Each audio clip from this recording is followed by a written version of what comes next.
है friends, welcome to SGT. तो जावा की प्रोग्रामिंग सीखने की सीरीज में यह हमारा 13th लेक्चर है। तो चलिए आज की वीडियो शुरू करते हैं।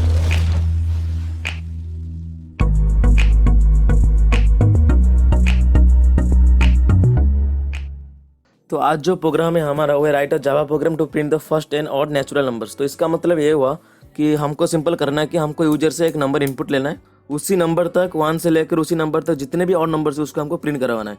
तो मान लो यूजर इंटर करा 5, तो 1 से लेकर 5 के बीच में जितने भी ऑड नंबर्स है तो उन सारी ऑड नंबर्स को हमको कंसोल पे प्रिंट करवाना है। तो सपोज मान लो कि यूजर ने एंटर करा 5, तो 1 से लेकर 5 तक कितने ऑड नंबर्स हैं।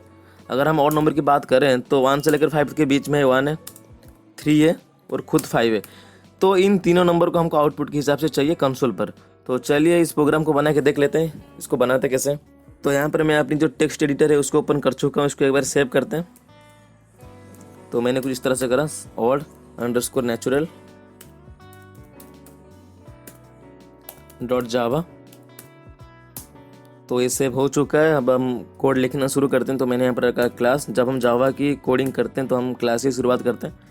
तो एक क्लास कीवर्ड, क्लास का नाम है ऑड नेचुरल, क्योंकि फाइल का नाम और क्लास का नाम सेम होनी चाहिए। ऑड अंडरस्कोर नेचुरल, तो ये हो गया क्लास का नाम। फिर यहाँ से लेकर यहाँ तक है क्लास की बॉडी। फिर क्लास के अंदर हम डिफाइन करते हैं मेन मेथड। मैंने कुछ इस तरह से करा, पब्लिक स्टैटिक वॉइड मेन, फिर स्ट्रिंग की एरे, फिर वेरिएबल की नाम जो कि args। तो ये हो गया मेन मेथड की बॉडी। तो यहाँ से लेकर यहाँ तक के मेन मेथड की बॉडी। तो यहाँ से हम कोड लिखना शुरू करते हैं। तो ये था एक जावा की स्ट्रक्चर, मतलब जब हम जावा की प्रोग्रामिंग करते हैं तो ये एक बेसिक स्ट्रक्चर है जावा की प्रोग्राम का। तो हम सिंपल एक मैसेज शो कराते हैं यूजर को, system dot out dot println, कि यूजर को हम कुछ वैल्यू इनपुट करने के लिए एक मैसेज शो करवा रहे हैं कि एंटर एनी नंबर। यूजर से इनपुट लेने के लिए जावा में प्री डिफाइंड क्लास है जो कि स्कैनर क्लास। तो उसको पहले इंपोर्ट करते हैं। तो मैंने करा import Java dot यूटिल dot scanner. ये जो स्कैनर क्लास है जावा डॉट यूटिल पैकेज में अवेलेबल है, तो इसलिए मैंने पूरा पैकेज का नाम लिखा जावा डॉट यूटिल, फिर क्लास का नाम जो कि स्कैनर। तो यहाँ पर स्कैनर क्लास इंपोर्ट हो चुका है।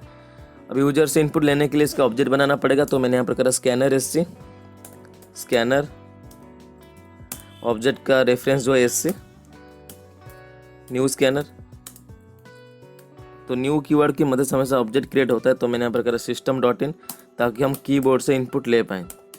तो यहाँ पर जो है स्कैनर क्लास का ऑब्जेक्ट बन चुका है। तो हम अब क्या करते हैं, एक वेरिएबल क्रिएट करते हैं ताकि जो भी नंबर यूजर इनपुट करेगा वो आके उसी वेरिएबल में स्टोर हो जाए। तो मैंने करा int n equal to object की reference SC dot next int.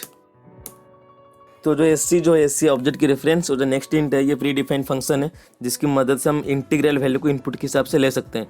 तो जो भी यूजर इनपुट करेगा, जो भी नंबर यूजर इनपुट करेगा वो आके एन पे स्टोर होगा, क्योंकि हम यहाँ पर एन को पास कर रहे हैं एज अ यूजर इनपुट। तो इतनी कोड की मदद से हम यूजर से इनपुट ले सकते हैं। तो चलिए देख लेते हैं इसके पीछे लॉजिक क्या है। तो सपोज कर लो यूजर ने कुछ नंबर एंटर करा, मान लो कि 5। तो हमको पहले करना है कि हमको पहले देखना है कि इस 5 के अंदर कितने नंबर्स हैं।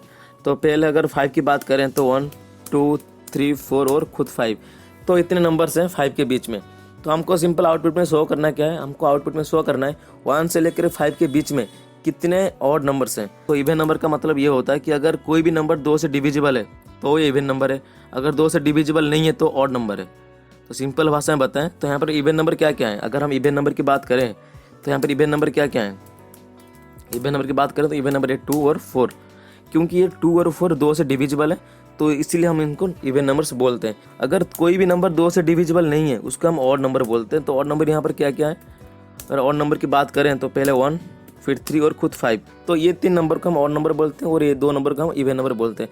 हम इसीलिए इनको इवन नंबर बोलते हैं क्योंकि ये 2 से डिविजिबल है, तो हम इसीलिए इसको ऑड नंबर बोलते हैं क्योंकि इस 2 से डिविजिबल नहीं है।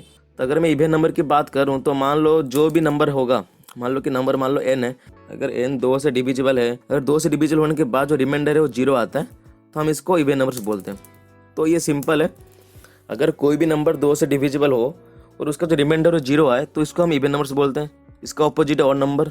अगर हम कुछ इस तरह से कह सकते हैं, कोई भी नंबर को 2 से डिवाइड करने के बाद जो रिमाइंडर है वो 0 ना आए, नॉट इक्वल टू 0, तो हम इसको बोलते हैं ऑड नंबर्स। तो एक सिंपल सा लॉजिक है इवन नंबर 2 से डिविजिबल होता है, ऑड नंबर 2 से डिविजिबल नहीं होता। जो भी नंबर 2 से डिविजिबल नहीं होता उसको हम ऑड नंबर्स बोलते हैं। तो अब चलिए प्रोग्राम में बना के देख लेते हैं इस प्रोग्राम को कैसे बनाते हैं। तो यहाँ पर मान लो मैंने फॉर लूप क्रिएट करा, क्योंकि हमको रिपीटेटिव प्रोसेस चाहिए नंबर की, क्योंकि पहले 1 आए, फिर 2 आए, फिर 3 आए, जो भी नंबर यूजर एंटर करेगा पहले उन सारे नंबर को चेक करने के लिए एक लूप की ज़रूरत है, क्योंकि एक रिपीटेटिव प्रोसेस हो। तो मैंने यहाँ पर करा फॉर लूप के बाद मैंने कुछ पास करा इंट आई इक्वल टू 1। हम आई का जो इनिशियल वैल्यू है वो है 1। तो मैंने यहाँ पर करा इंट आई इक्वल टू 1। जो इंट आई है ये एक लोकल वेरिएबल है। इसका मतलब ये हुआ कि हम इसको सिर्फ फॉर लूप के अंदर यूज कर सकते हैं। फॉर लूप के बाहर अगर हम इसको यूज कर रहे हैं तो हमको ये एरर ही शो करेगा, क्योंकि लोकल वेरिएबल है।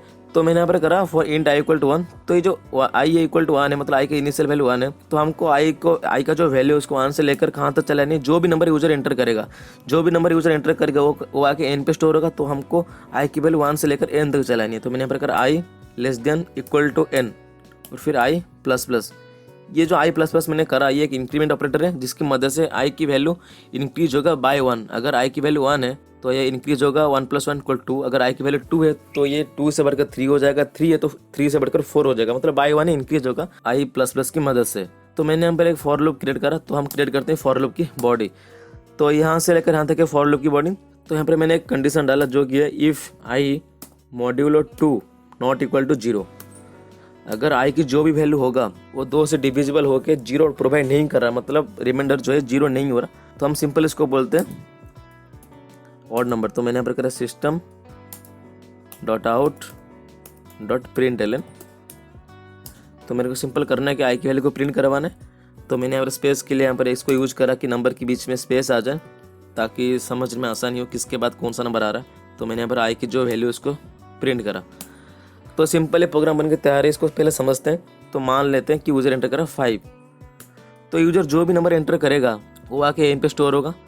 तो मतलब हम क्या कर रहे हैं, आई की वैल्यू 1 से लेकर एन तक चला रहे हैं, मतलब हम आई की वैल्यू 1 से लेकर 5 तक चला रहे हैं। आई की वैल्यू अगर 1 से लेकर हम 5 तक चलाएंगे, कितने वैल्यू जाएंगे, 1 2 3 4 5, ये 5 वैल्यू जाएंगे। तो पहले क्या होगा, फिर यहाँ पर आई की वैल्यू 1 है तो ये 1 आएगा, यहाँ पर चेक होगा कि जो 1 है 2 से डिविजिबल है या नहीं। अगर 2 से डिविजिबल है तो इसको प्रिंट मत करो, अगर 2 से डिविजिबल नहीं है तो इसको प्रिंट करते हैं हम simple system dot out dot println की मदद से। तो अगर कोई भी वैल्यू 2 से डिविजिबल नहीं हो रहा 5 के बीच में तो हम इसको प्रिंट कर रहे हैं सिंपल यहाँ पर। तो फिर जो 1 है वो प्रिंट हो गया। तो ये प्रिंट होने के बाद ये लूप फिर ऊपर जाएगा, यहाँ पर आई प्लस प्लस होगा। पहले जो आई की वैल्यू था 1 वो बढ़ के 1 + 1 मतलब 2 हो जाएगा। फिर 2 आके यहाँ पर चेक होगा कि जो 2 है ये 5 से बड़ा है या छोटा है। अगर 2 5 से बड़ा है तो लूप जो है टर्मिनेट हो जाएगा, अगर छोटा है तो लूप आगे बढ़ेगा। तो यहाँ पर 2 जाहिर सी बात है 2 5 से छोटा है तो ये आगे बढ़ेगा। तो फिर 2 आके यहाँ पर चेक होगा कि जो 2 है 2 से डिविजिबल है या नहीं। हाँ जी बिल्कुल 2 से डिविजिबल है, तो इसको हमको प्रिंट नहीं करना, क्योंकि हमको सिर्फ ऑड नंबर की ज़रूरत है। मतलब जो भी नंबर 2 से डिविजिबल नहीं है उन सारी नंबर को हमको प्रिंट करवाना है। तो यहाँ पर जो 2 है वो 2 से डिविजिबल हो रहा है, तो यहाँ पर हमको 2 को प्रिंट नहीं करवाना है। तो यहाँ पर फिर से लूप ऊपर जाएगा, तो फिर आई प्लस प्लस चलेगा। जो कि इनिशियल वैल्यू था आई का 2 वो बढ़ के 3 हो जाएगा। फिर 3 आके यहाँ पर चेक होगा कि जो 3 है ये 5 से बड़ा है या नहीं। अगर बड़ा है तो हमको लूप को टर्मिनेट करना पड़ेगा, अगर बड़ा नहीं है तो आगे बढ़ना पड़ेगा। तो यहाँ पर जो 3 है वो 5 से बड़ा नहीं है, तो मतलब हमको लूप के अंदर आना है। तो यहाँ पर मैंने चेक करना है कि जो 3 है 2 से डिविजिबल है या नहीं। डिविजिबल नहीं है तो हमको सिंपल प्रिंट करवाना है। तो फिर 3 की वैल्यू बढ़ के यहाँ पर 4 हो जाएगा। फिर 4 आके यहाँ पर चेक होगा कि ये जो 4 है 5 से बड़ा है या छोटा है। तो बिल्कुल छोटा है, तो 4 है तो बिल्कुल छोटा है 5 से, तो यहाँ पर ये लूप के अंदर आएगा। तो लूप के अंदर आने के बाद ये वाला जो कंडीशन ये चेक होगा कि जो 4 है 2 से डिविजिबल है या नहीं। बिल्कुल है तो इसको हमको प्रिंट नहीं करना। फिर ये 4 की जो वैल्यू है आई प्लस प्लस की मदद से 4 की वैल्यू बढ़ के 5 हो जाएगा। फिर जो 5 है वो आके चेक होगा यहाँ पर जो 5 है ये 5 से, मतलब हमने जो कंडीशन डाला है जो भी नंबर यूजर एंटर करेगा वो या तो इससे छोटा हो इसका समान हो। तो यहाँ पर जो 5 है 5 से छोटा है नहीं, ये 5 और 5 सेम ही होता है, लेकिन ये 5 से इक्वल है। तो यहाँ पर आप लूप के अंदर आएंगे, फिर हम यहाँ पर जो कंडीशन ये चेक होगा कि 5 जो है 2 से डिविजिबल है या नहीं। डिविजिबल नहीं है तो हमको सिंपल यहाँ पर प्रिंट करना है। फिर हम लूप में जाएंगे, तो यहाँ पर 5 की जो वैल्यू उसको प्रिंट करने के बाद फिर लूप अंदर जाएगा। जाने के बाद 5 की वैल्यू 6 हो जाएगा, 5 + 1 6 हो जाएगा। 6 होने के बाद यहाँ पर आके चेक होगा कि जो 6 है ये 5 से बड़ा है या नहीं। तो फिर जो 6 है ये आके यहाँ पर चेक होगा कि जो 6 है ये 5 से छोटा है या बड़ा है। तो सिंपल 6 जो है 5 से बड़ा होता है, लेकिन ये जो कंडीशन है जो आई की वैल्यू होती है उस 5 से छोटा होना चाहिए। तो यहाँ पर हमने करा लूप को टर्मिनेट, क्योंकि कंडीशन सेटिस्फाई नहीं हो रहा। जब तक ये कंडीशन सेटिस्फाई हो रहा होगा तब तक ये लूप के अंदर आएगा और यहाँ पर कंडीशन चेक होगा। अगर 2 से डिविजिबल नहीं हो रहा तो हमको प्रिंट करना है, अगर 2 से डिविजिबल हो रहा है तो हमको सिंपल इसको स्किप करके आगे बढ़ना है। तो ये था एक छोटा सा प्रोग्राम, इसको एक बार सेव करते हैं। तो मैंने करा Ctrl+S, तो सेव होने के बाद CMD ओपन करते हैं। तो यहाँ पर CMD ओपन हो चुका है, इसको एक बार कंपाइल करते हैं। जावा सी, जो भी फाइल का नाम है वो है odd _ natural .java।